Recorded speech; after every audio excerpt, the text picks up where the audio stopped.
Hello, നമുക്കിന്നൊരു ഷേക്കിൻ്റെ recipe കണ്ടാലോ? അപ്പോൾ അതിലേക്ക് വേണ്ടി ആദ്യമായിട്ട് ഞാൻ കുറച്ച് കപ്പലണ്ടി എടുത്ത് വെച്ചിട്ടുണ്ട്. പിന്നെ ഒരു 3 പാളയംകുടം പഴമുണ്ട്. പിന്നെ കുറച്ച് ഫിഗും ഡേറ്റ്സും കൂടെ ഞാൻ ചൂടുപാലിൽ കുതിർക്കാൻ വെച്ചിട്ടുണ്ട്. ഫ്രിഡ്ജിലിരുന്നുകൊണ്ട് കുറച്ച് ഹാർഡായിരുന്നു, അതുകൊണ്ടാണ് കുതിർക്കാൻ വേണ്ടി എടുത്ത് വെച്ചിട്ടുള്ളത്. പിന്നെ ഞാൻ എടുത്ത് വെച്ചിട്ടുള്ളത് എന്താണെന്ന് വെച്ചാൽ നമ്മുടെ ഒരു 2 ടേബിൾ സ്പൂൺ ഒരു കൂരവ് എടുത്തിട്ട്, കൂരവിൻ്റെ മാവാണ്, അത് പാലിലൊന്ന് കുറുക്കി വെച്ചിട്ടുണ്ട്. അതുപോലെ തന്നെ ഞാൻ കുറച്ച് പാലെടുത്ത് തിളപ്പിച്ച് ഫ്രിഡ്ജിൽ വെച്ച് തണുപ്പിച്ച് വെച്ചിട്ടുണ്ട്. അപ്പോൾ നമുക്ക് ഷേക്ക് ഉണ്ടാക്കാം. വളരെ ഹെൽത്തി ആയിട്ടുള്ളൊരു ഷേക്കാണിത്. നമുക്കിതിലേക്കായിട്ട് ആദ്യം ഒരു ജാർ എടുത്തിട്ട്, ഒരു മിക്സിയുടെ ഒരു വലിയ ജ്യൂസർ ജാർ എടുത്തു. അതിലേക്ക് ഞാൻ കപ്പലണ്ടിയാണ് ഇട്ട് കൊടുത്തിട്ടുള്ളത്. കപ്പലണ്ടി തൊലിയുള്ള കപ്പലണ്ടി ആയിരുന്നു. അപ്പോൾ ഞാനിതിൻ്റെ തൊലിയൊക്കെ കളഞ്ഞിട്ടാണ് നമ്മൾ ജാറിലേക്ക് ഇട്ട് കൊടുത്തിട്ടുള്ളത്. പിന്നെ അതിന് ശേഷം ഞാൻ ഇട്ട് കൊടുത്തിട്ടുള്ളത് നമ്മൾ സോക്ക് ചെയ്ത് വെച്ചിരുന്ന ആ ഒരു ഫിഗ്, അത്തിപ്പഴവും ഈത്തപ്പഴവും കൂടെയാണ്.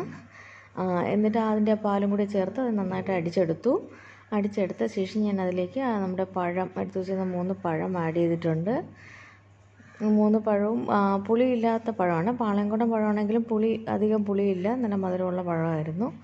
പിന്നെ നമ്മൾ നമ്മൾ കുറുക്കി വെച്ച ആ കൂരവ് കൂടെ അതിലേക്ക് ആഡ് ചെയ്തു. പിന്നെ ഇത് അടിച്ചെടുക്കാൻ വേണ്ടിയിട്ടുള്ള കുറച്ച് പാൽ, നമ്മൾ എടുത്തു വെച്ചിരുന്ന പാലിൽ നിന്ന് കുറച്ച് പാലും കൂടെ അതിലേക്ക് ഒഴിച്ചു കൊടുത്ത് നന്നായിട്ടൊന്ന് അരച്ച്, നമ്മുടെ ഒരു കട്ടയൊന്നും ഇല്ലാത്ത രീതിക്ക് നന്നായിട്ട് അരച്ചെടുത്തു. ബാക്കി പാലും കൂടെ അതിൽ മിക്സ് ചെയ്ത് നമ്മുടെ ജ്യൂസിൻ്റെ ഒരു ഷേക്കിൻ്റെയൊക്കെ ഒരു കൺസിസ്റ്റൻസി ആക്കി എടുത്തിട്ടുണ്ട്. പിന്നെ ഇത് ഞാൻ ഫ്രിഡ്ജിൽ വെച്ചിട്ടൊന്നുമില്ല, കാരണം പാൽ ഓൾറെഡി ചെറുതായിട്ട് ഞാൻ തണുപ്പിച്ചിട്ടുണ്ടായിരുന്നു. അപ്പോൾ ആവശ്യത്തിന് തണുപ്പുണ്ട്. ശേഷം നമ്മുടെ കുട്ടികൾക്ക് കൊടുത്തു.